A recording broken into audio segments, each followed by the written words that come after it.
Once upon a time an elephant made a friendship with a man. One day a heavy thunderstorm broke out. The elephant went to his friend, who had a little hut at the edge of the forest, and said to him, "My dear good man, will you please let me put my trunk inside your hut to keep it out of this torrential rain?" The man, seeing what situation his friend was in, replied, "My dear good elephant, my hut is very small, but there is room for your trunk and myself. Please put your trunk in gently." The elephant thanked his friend, saying, "You have done me a good deed and one day I shall return your kindness." But what followed? As soon as the elephant put his trunk inside the hut, slowly he pushed his head inside, and finally flung the man out in the rain, and then lay down comfortably inside his friend's hut, saying, "My dear good friend, your skin is harder than mine, and as there is not enough room for both of us, you can afford to remain in the rain while I am protecting my delicate skin from the hailstorm." The man, seeing what his friend had done to him, started to grumble. The animals in the nearby forest heard the noise and came to see what was the matter. All stood around listening to the heated argument between the man and his friend, the elephant. In this turmoil the lion came along roaring, and said in a loud voice, "Don't you all know that I am the king of the jungle? How dare anyone disturb the peace of my kingdom?" On hearing this the elephant, who was one of the high ministers in the jungle kingdom, replied in a soothing voice, and said, "My lord, there is no disturbance of the peace in your kingdom. I have only been having a little discussion with my friend here as to the possession of this little hut which your lordship sees me occupying."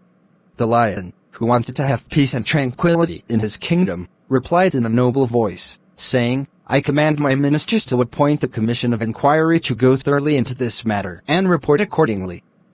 He then turned to the man and said, "You have done well by establishing friendship with my people, especially with the elephant who is one of my honorable ministers of state. Do not grumble any more, your hut is not lost to you. Wait until the sitting of my imperial commission, and there you will be given plenty of opportunity to state your case. I am sure that you will be pleased with the findings of the commission." The man was very pleased by these sweet words from the king of the jungle, and innocently waited for his opportunity, in the belief that naturally the hut would be returned to him. The elephant, obeying the command of his master, got busy with other ministers to appoint the commission of inquiry. The following elders of the jungle were appointed to sit in the commission: 1. Mr. Rhinoceros, 2. Mr. Buffalo, 3. Mr. Alligator, 4. The Right Honorable Mr. Fox to act as chairman, and 5. Mr. Leopard to act as secretary to the commission. On seeing the personnel, the man protested and asked if it was not necessary to include in this commission a member from his side. But he was told that it was impossible, since no one from his side was well enough educated to understand the intricacy of jungle law. Further, that there was nothing to fear, for the members of the commission were all men of repute for their impartiality and justice, and as they were gentlemen chosen by God to look after the interest of race less adequately endowed with teeth and claws, he might rest assured that they would investigate the matter with the greatest care and report impartially. The commission sat to take the evidence. The Right Honorable Mr. Elephant was first called. He came along with a superior air, brushing his tusks with the sapling which Mrs. Elephant had provided, and in an authoritative voice said, "Gentlemen of the jungle, there is no need for me to waste your valuable time in relating a story which I am sure you all know. I have always regarded it as my duty to protect the interests of my friends, and this appears to have caused the misunderstanding between myself and my friend here. He invited me to save his hut from being blown away by a hurricane. As the hurricane had gained access owing to the unoccupied space in the hut, I considered it necessary, in my friend's own interest, to turn the undeveloped space to a more economic use by sitting in it myself, a duty which any of you would undoubtedly have performed with equal readiness in similar circumstances."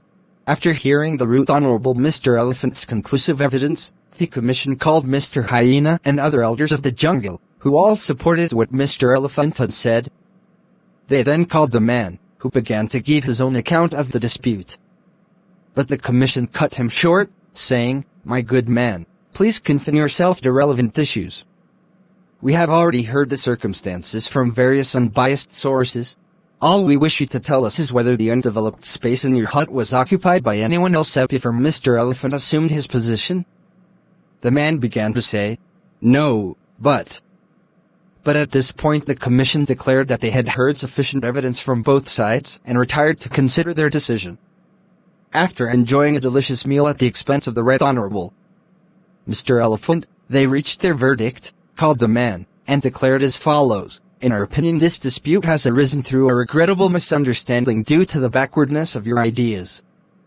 We consider that Mr. Elephant has fulfilled his sacred duty of protecting your interests, as it is clearly for your good that the space should be put to its most economic use, and as you yourself have not yet reached the stage of expansion which would enable you to fill it, we consider it necessary to arrange a compromise to suit both parties.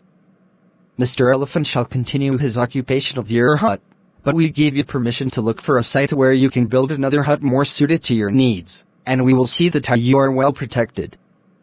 The man, having no alternative, and fearing that his refusal might expose him to the teeth and claws of members of the commission, did as they suggested.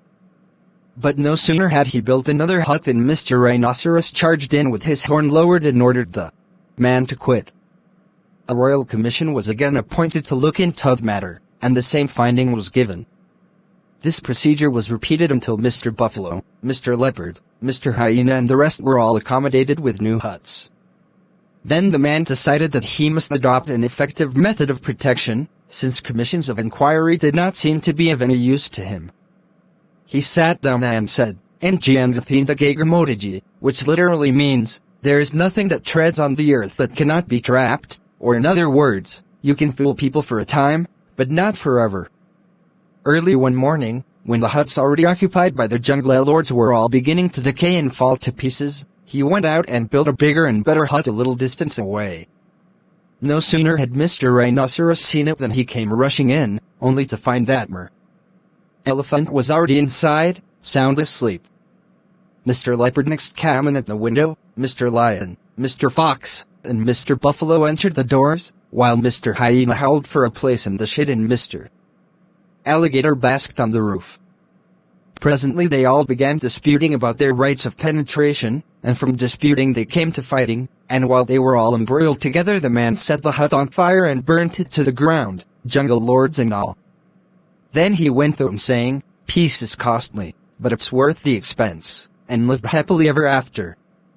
A note on the author Jomo Kenyatta, 1893-1978, was an African political leader, first president of Kenya, 1964-78. A Kikuyu, he was one of the earliest and best-known African nationalist leaders. As secretary of his tribal association, 1928, he campaigned for land reform and African political rights.